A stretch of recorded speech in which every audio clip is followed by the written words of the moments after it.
Hello, everybody. My name is Margaret. Thanks for stopping by. I'm with Taste Life Twice and happy Tag Tuesday. We're here on October 20th. Is it the 20th already? No, it's the 19th. Oh, good.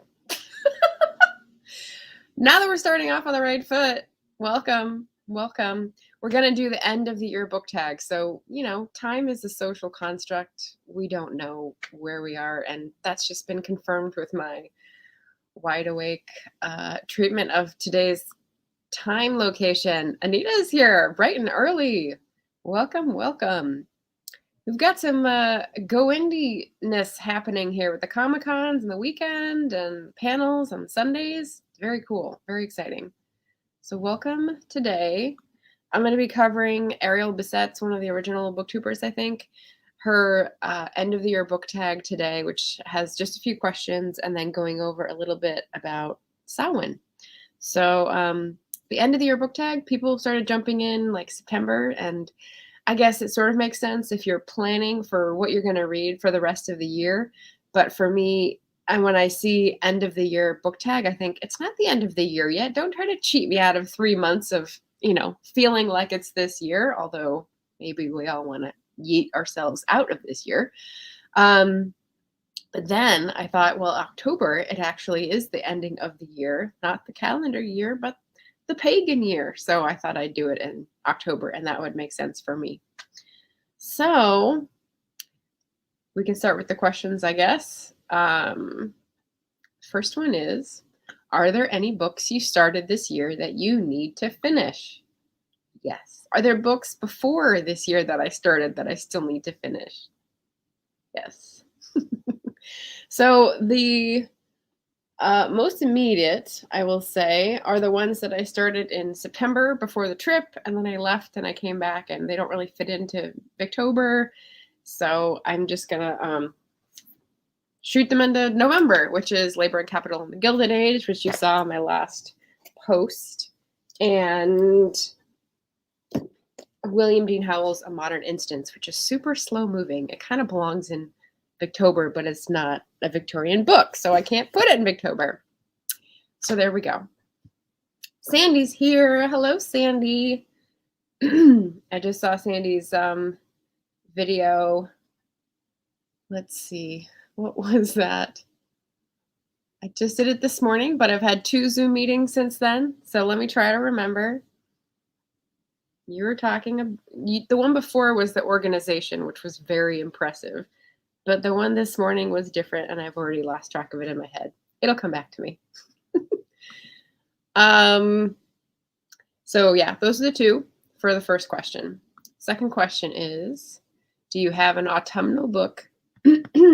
Do you have an autumnal book to transition into the end of the year? This is some interesting assumptions going on here, that an autumnal book, a book with autumnal feels, is going to help you transition to the end of the year. I suppose a lot of us influence our moods with what we're reading, so that makes sense to me.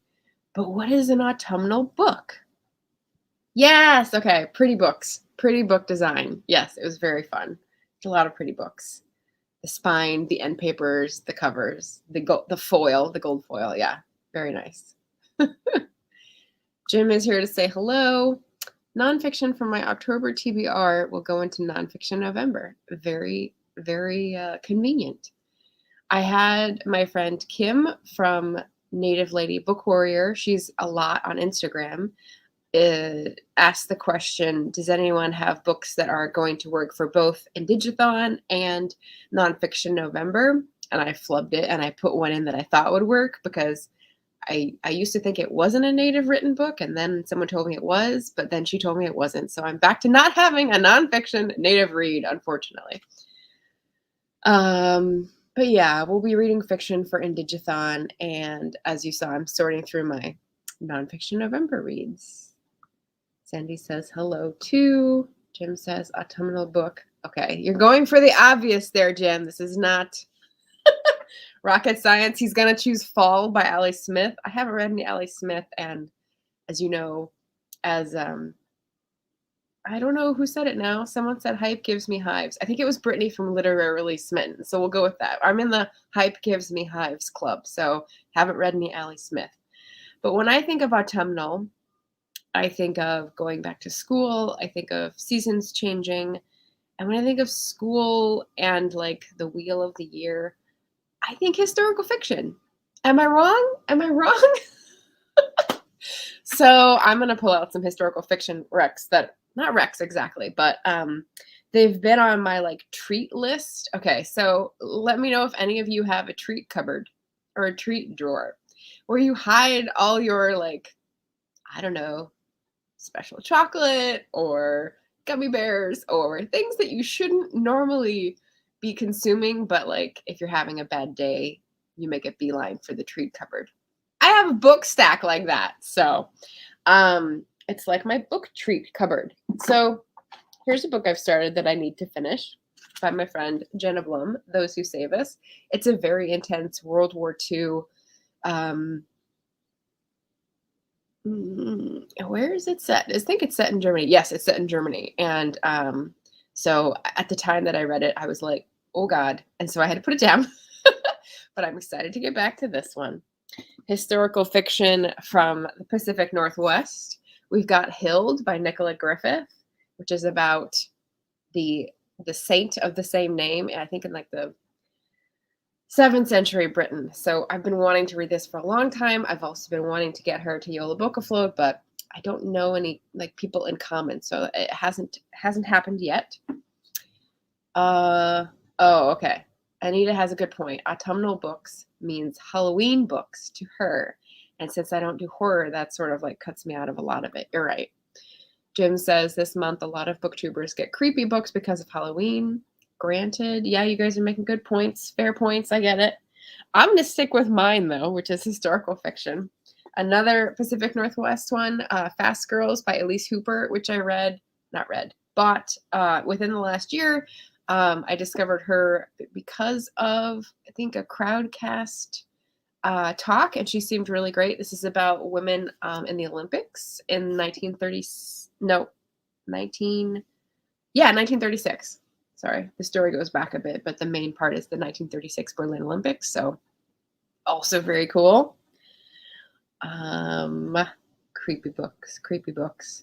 I just saw someone post Dark Academia Reads. It was a podcast, a Strong Sense of Place podcast. I recommended them before. This is a long time ago though, so I haven't talked about them in a while. They do a podcast and a blog, and I don't really listen to podcasts because I spend all my listening energy on YouTube. So I read their blog posts, and they have great roundups of books that have strong setting. So if you watched Melissa's recent video about setting and how setting is the star, then you should definitely check out Strong Sense of podcast. And it's just Strong Sense of together, no spaces. So I definitely recommend them. They're a couple that live in Prague, and they have really, really cool topics that they smush together and make themes of. So yeah, setting. I love doing shout outs while I'm doing this. This is fun. Another historical fiction that I got because of the historical fiction chit chat, the HF chit chat Twitter group on Twitter. They highlighted this. Carrie Callahan highlighted this in one of her talks, her happy hour talks. And so I got this. Samantha Roger on The Company Daughters. And this is not my time frame, but the story sounded so interesting. Amsterdam, 1620.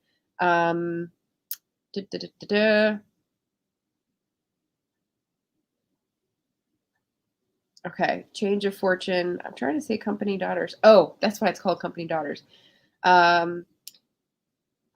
Two sisters are forced to sign with the East India Company as company daughters, sailing to a colonial outpost to become the brides of male settlers they know nothing about. So common theme, but in a certain milieu that I know very little about. And Young Ladies Wanted, Orphans Preferred is on the front. Isn't that a pretty cover? Speaking of book design, there you go. What else have I got for historical fiction autumn? Remembrance by Rita Woods. That was on the same historical fiction happy hour. She seems amazing. She's been on several panels that I've seen since then. And as you can see, these are all paperback books. So these are all books that have been out for at least a year and are easier to get in paperback form, which is my jam. And the last one, you're going to laugh. The last one that you're all going to be surprised. Oh, you're all going to be surprised that I haven't read yet. Yeah, I need to read this one. I do. So, sorry, Homegoing by Jassy, for anyone who can't see this. BookTube darling, definitely prize winning and all this stuff. And it's been out like 3 or 4 years now. The author has another book and I still haven't gotten to this one. So many books, so little time. What can I say? And it is blue. Sandy likes those blue covers. So yeah, Company Daughters might look into. Jim says Amsterdam 1620. That's the time of the Mayflower. Yes, but I don't think they go to America. I think it's other outposts of the British Empire. So, oh, and Jim hasn't read Homegoing yet either. So I'm not the last person on the planet. Good to know. All right, so that's my second question that I stretched to encompass a lot of awesome books that I'm excited about. The third question of this tag is there a new release you're still waiting for? And this is where I'm going to get fancy again. Watch this, guys. Ta-da! Okay, so you saw me highlight Jenna Blum earlier. She's the captain of the Mighty Blaze ship, and so I love her dearly. I got to visit her in Boston on my trip, and if you are a dog person, you need to buy this book. So Woodrow on the Bench, Life Lessons from a Wise Old Dog. It's coming out. Today is the 19th, next Tuesday, the 26th. So you can pre-order it now because there are supply chain issues everywhere, and that's definitely affecting publishing. And I'm sure you've heard, but she's going to keep going with her events no matter where the books are. So pre-ordering is where it's at. I'm going to pop in the link here. And you know, if Brian of Bookish is watching this, he should definitely get on this train, I would say, as a person who prefers the dog footage. She has another dog now. She has Henry Higgins. But Woodrow is the dog that made her discover a lot of things about life, the way community comes together and supports each other, and just like really beautiful life things. So yeah, very, very cathartic and cleansing read, I would say. And Black Labs. I mean, you gotta support the Black Labs. As an aunt to 3, I gotta put a little thing in for the dog, the Black Lab love. And Sandy says she pre-ordered Woodrow. Yay! So excited. Yeah. I got to sit on his bench. So there's a bench in the park near her house, and she has a little bucket with treats in it for all the dogs who come by.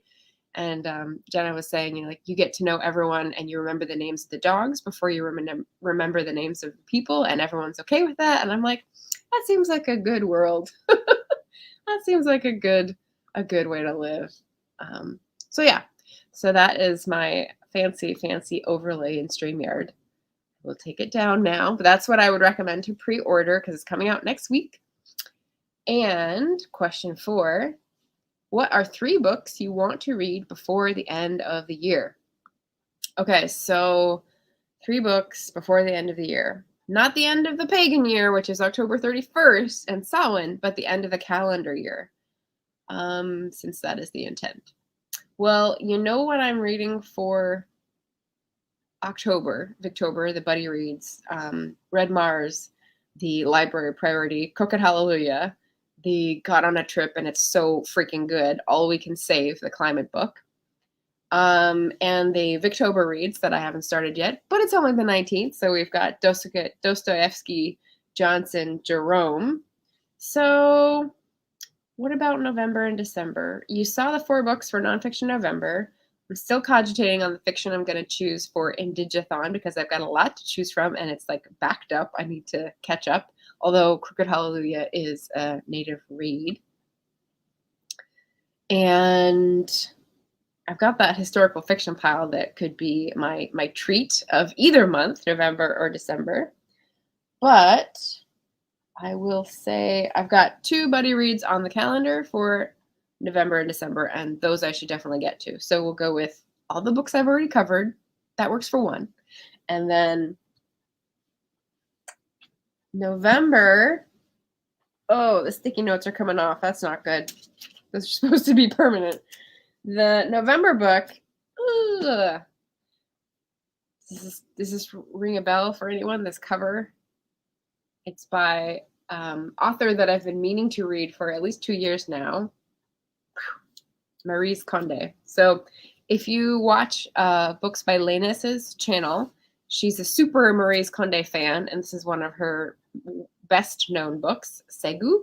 So I'm going to be reading this in probably November and a little bit of December because it's a big book and a long one.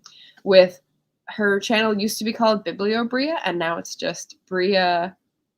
I think it's just Bria. So I think it's Bria. So I'll put her channel in the description, and we're going to try to tackle this thing. Very excited. And then December, Katie Reads and Rants and I are going to be reading Once Upon a River by Diane Setterfield. I don't know. Is it cozy? Is it December-ish? I don't know. And Miranda of Pages and Stages might jump on as well, because I just saw that she wants to read this soonish too. So 2 like big guns here we might have to deploy for the end of the year. My sticky note system is falling apart, but that's okay. Jim says he's got his 3 books count as Little Dorrit. Yeah, Little Dorrit is by Dickens. It's Jim's Dickens read for the year, I believe. And Devil in the Red Dirt and Botanist's Guide to Parties and Potions. Interesting. Sounds good. Katie from Books and Things loved Once Upon a River. Yes. I've read Bellman and Black by her, and I have Once Upon a River as well as 13th Tale, the other big Diane Setterfield books, and I haven't read either of them, so got to get to that. Yeah. So lots of possibilities. I keep thinking that the books that disappear that you see on a TBR and then like are never heard from again. Does anyone remember those? Or is there so many people that we watch and so many videos that are put out that they all just sort of like trash can from the desktop of our mind? Probably. But I do feel guilty when they kind of sit there and stare at me, like some I could name on this shelf right here. Oh, well, such is the game. Question number 5. Is there a book you think could still shock you and become your favorite book of the year? This is interesting. I think Ariel is, she's Canadian. Okay. She spelled favorite with a U, and I was like, she doesn't have an English accent. How does that work? Sandy confirming here, not remembering what people had on their TBRs. Yeah, it's hard. This is when the having email notifications from YouTube and searching by keyword in your email is key to remember, like, Buddy Reads you agreed to. I don't know if anyone else needs that hack, but I certainly have in the past. Larry is here. Hello, Larry. It is, I think it's not as late as Jim, but I think it's late where you are. So thanks for joining. A shocker of a favorite. Well, I think I'll spend some more time on this one that I put up the other day for the nonfiction November choice. So I don't know if I've nerded out about this on the channel yet, but urban planning, land use, Mihai Chai, I can't remember his last name because it's got too many letters. There's a very prolific nonfiction writer who writes basically about sociology and environment, and I've read a lot of his books, and it's basically like human imprint on the landscape and human relations with each other and how everything is mixed up. So having that type of background and then diving into a city plan that is historical is like catnip. I'm very excited. So Jane Addams, she is a figure in history around the turn of the 20th century. She was a pacifist during World War I. She was a peace activist. She was a person who ran a charity and a settlement house in Chicago called Hull House. She's pretty famous in America, I would say. She's probably been on a stamp or two. And basically a woman who came from a wealthy family and tried to put her values into an innovative and revolutionary new way of fighting inequality in Chicago slums of the late 19th century and early 20th. And so I very much admire her and want to learn more. I've read the first 20 years at Hull House, and it is freaking difficult to find a copy of the second 20 years at Hull House because she wrote it, but it never got published or distributed or something because she died right around the same time. I'm not sure exactly. But yeah, so trying to track that down. In the meantime, I found this at the Hull House Museum during my trip, and it's Jane Addams' vision of what Chicago's built environment should look like, comparing it to Daniel Burnham's, who was the major architect of the 1893 World's Fair exposition, and in 1909 set out sort of like the big plan for Chicago, and that's basically what it turned out looking like, and sort of reflecting on the differences in city planner, fight. So, oh, we've got some chatter in the chat. Did you get the yield yet? No, I think it's going to be a while. Coming from Japan. Interesting. Written in Australia and printed in Japan. If you're in a hurry. Oh, we've got buddy readers. That's why. Got it. The cover looks 3D. It's actually it's kind of a weird cover. It's like the waxed version versus glossy. So I don't know if you could hear that, but yeah, I think it's less expensive to do it this way. But anyway, yeah. Okay, I guess we've got a creepy cover for October or November, so that works. It's mesmerizing, according to Larry. Sandy says, not at all. Timing will probably end up being perfect. Yeah. Buddy Reads have a way of doing that. Because I'm reading Red Mars right now with Chrissy of The Return Cart. And it's a big, fat mass market paperback. And we're kind of slow getting through it. We're slow getting started. And we're both on the same track. So it works out. But yeah, so this is going to be, I don't like doing 5-star predictions because it seems silly. I think everything you read, it is better if you don't expect something specific out of it, you know, even though they make good videos. So that's just my opinion. What? Okay. I don't know. I don't know if there's a visual trick going on, but anyway, Jane Addams. There we go. And then there's one more question, I think, which is, have you already started making reading plans for next year? So y'all saw me last time. Oh, just one note before we move on that's not related to the tag. The letterpress printing book that I talked about in Nonfiction November, the guy who wrote the book about tramp printing, Charles, I don't remember his last name. Charles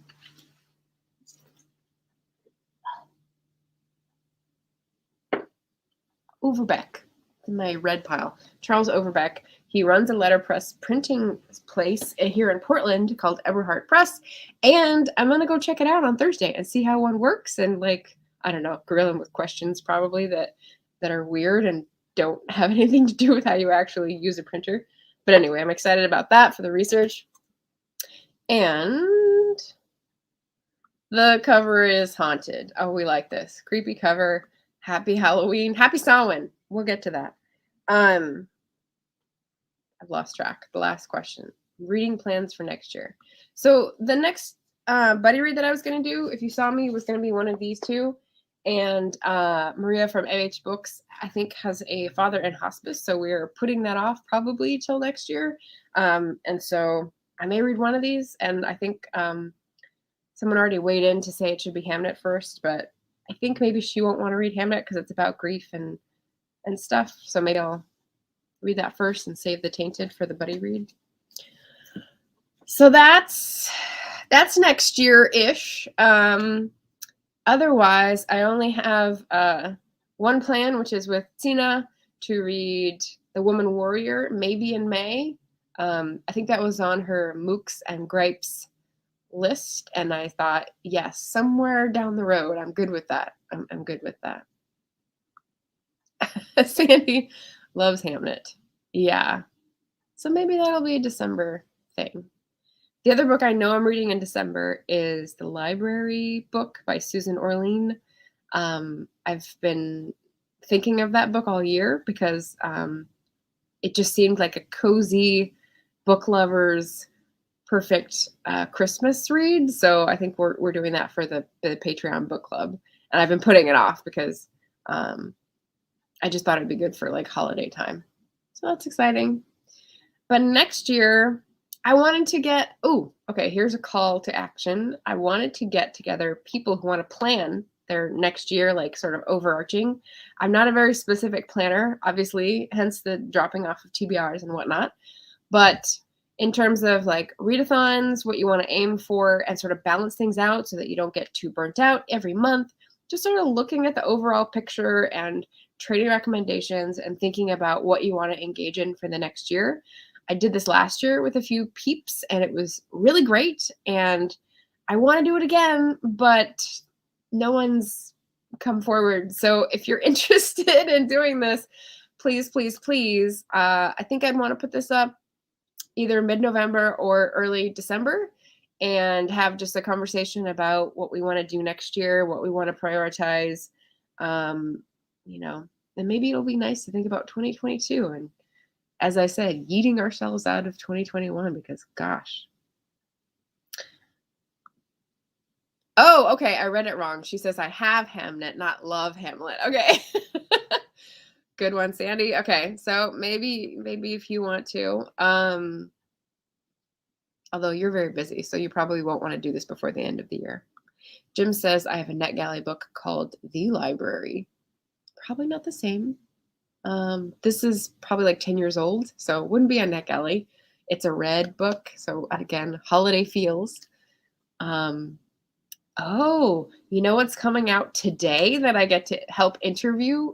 I don't know if any of you have read Susanna Kearsley. She was on some of my earlier videos about favorites because The Firebird is one of my old favorites from like 10 years ago, maybe.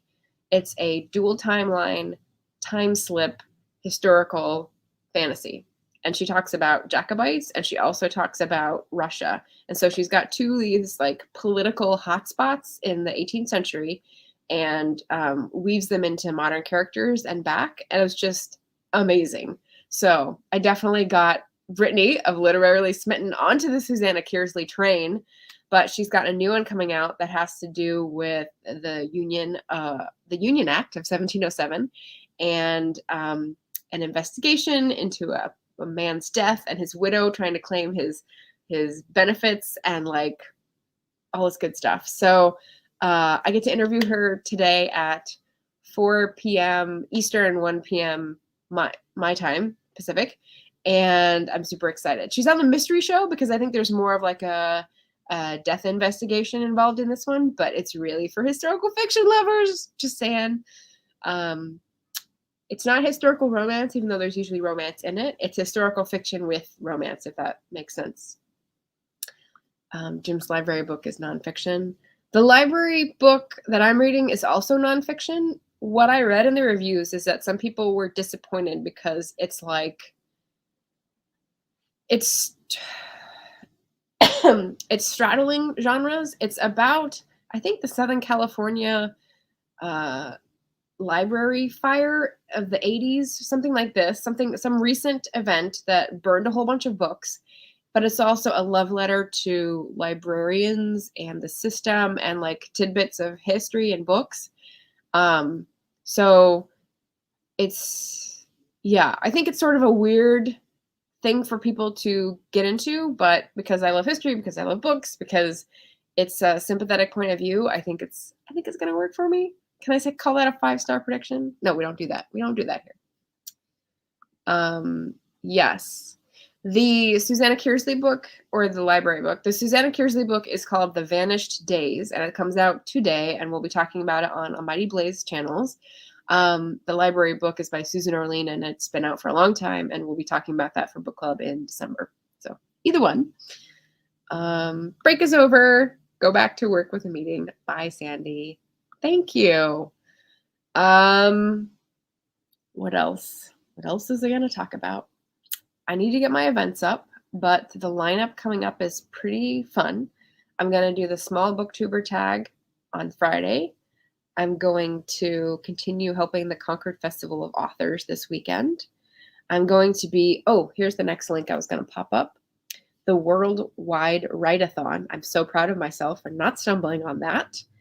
I am going to be part of Chandra Arthur's installment. So basically you do sprints to write while you're part of the write-a-thon, and it's like a 24-hour thing. People are on at 2 a.m., 3 a.m., 4 a.m. Thankfully, I am going to be at the 6:30, so it's like more like in my comfort zone, just with who I joined up with. That worked out well for me. But yeah, that is the link for the write-a-thon if you are wanting to try it out early on a Sunday morning, next Sunday. And then the next Sunday after that is when I'm going to be hosting the Past Lives AuthorTube panel. So if you've been with me a while, you know that I try to do an author panel a month for my AuthorTube side. And this one I'm going to be talking with Barrett and Chandra and Trisha, who's part of Mighty Blaze and who has a sci-fi fantasy coming out next year. So we have people in all different stages of writing and publishing. So I think it'll be pretty fun to examine their past lives, both spiritual and soulful, as well as things they do in their other lives. You know what I mean? Because lots of authors today have multiple lives. So there we go. Jim says the library is by 2 historians, Andrew Pettigrew and Arthur de Verduven, about the antiquarians and philanthropists who shaped the world's great collections. That sounds like it's a good nonfiction November pick for collections. I wonder if that's why you picked it up. Did I have one more link waiting? No, I think that is it. So that is my end of the year book tag. We've got less than 2 weeks till the end of the pagan year, so I hope you're considering how to take a deep breath, reflect on ancestors, and I don't know, a pandemic is probably a good time to do this. Make sure that you are living the life that you want to live, not to get too pokey about it, but living the values that you hold. And yeah, I'm happy to see people reflecting on my comments and connecting, because reflection and connection are 2 of my values. So thanks for hanging in there, guys. That's it for the live book tag today, and I'll see you again on Friday. I hope you have a great week, and either see me talking to Susanna Kearsley today, or see you at the Concord Festival online, or see you around. Bye.